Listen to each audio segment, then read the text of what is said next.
No matter where I went or what article I read, I just couldn't get away from Celeste.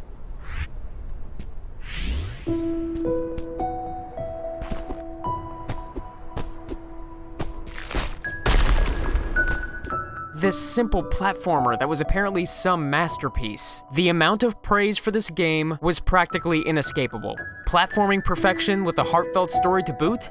It doesn't get much better than that. Now, usually with my expectations this high, the end product tends to come off as a bit spoiled, almost tainted by the inflated opinions of the masses. Celeste was different, almost eerily so.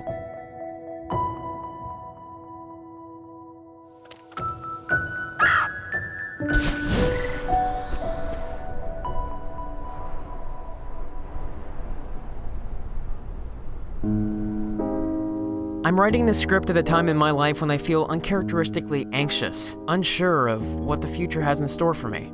And I know that probably sounds a bit overdramatic. Yet, I'm still surprised that my mind keeps floating back to Celeste, this small game that just sort of fell into my lap one afternoon. One that had been nominated for several Game of the Year awards in 2018, up against juggernauts like Red Dead Redemption 2 and God of War.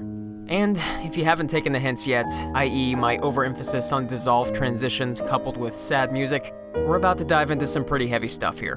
But don't worry, we'll be sure to highlight the hopeful aspects too. Life's all about balance after all. Young Madeline's life isn't going exactly to plan, prompting a journey of self-reflection to the summit of the iconic Celeste Mountain.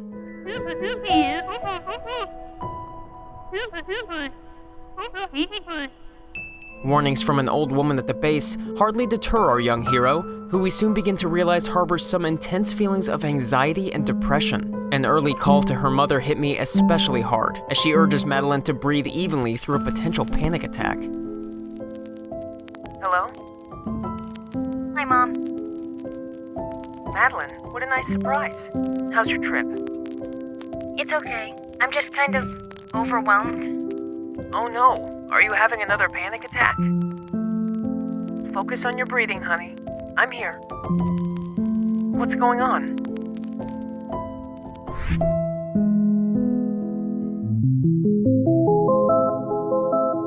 Things grow even more complex when these feelings of anger and self-doubt materialize into a sort of alter ego, prompting Madeline to quite literally confront herself on multiple occasions, usually to her own emotional detriment.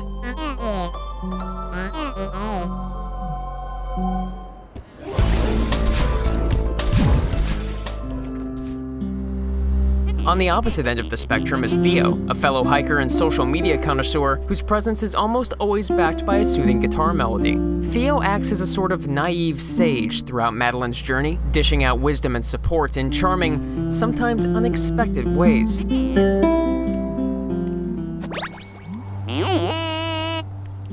One moment in particular has these two opposites clash on an antique gondola, causing it to stall and prompting Madeline to have a genuine panic attack as she and Theo dangle over a chasm. No, this really isn't good. Madeline, you cool? Yeah, No, I'm not cool. I can't breathe. You're having a panic attack. Why would you think it's a good idea to try this stupid thing? Come on, don't take this out on me. Stay with me here. My grandpa taught me a trick for this. Close your eyes. Picture a feather floating in front of you. See it? Okay. Your breathing keeps that feather floating. Just breathe slow and steady, in and out. Over the course of nearly 3 decades, there are very few video game moments that have affected me as emotionally as this one scene, which prompts you to control Madeline's breathing in order to keep an imaginary feather afloat in the middle of the screen.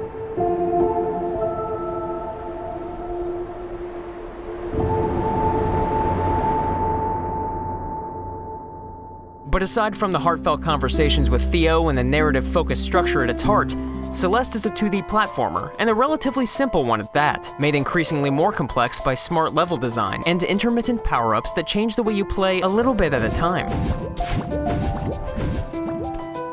Madeline's midair dash and ability to hang and climb on vertical surfaces for a short while leads to some genuinely harrowing moments, and the game frequently presents you with collectible strawberries that test your high-flying skills, though there's no penalty for moving past them without a second thought. Across 8 chapters, all featuring B-side cassette tapes that provide even tougher level variations,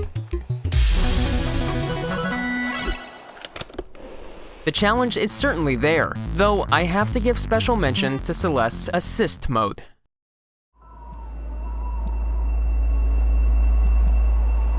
I was genuinely curious about how Celeste would handle a feature like this. Most titles penalize you for selecting the easy road, be it visually or through other negative consequences. However, Celeste doesn't treat your lack of experience as a barrier to its story. The message here is one for every player, regardless of their skill level. For a game to be so accepting, so open to a wider audience, feels encouraging, and effectively builds off of what Celeste is all about in the first place, accepting who you are, regardless of your flaws or inadequacies.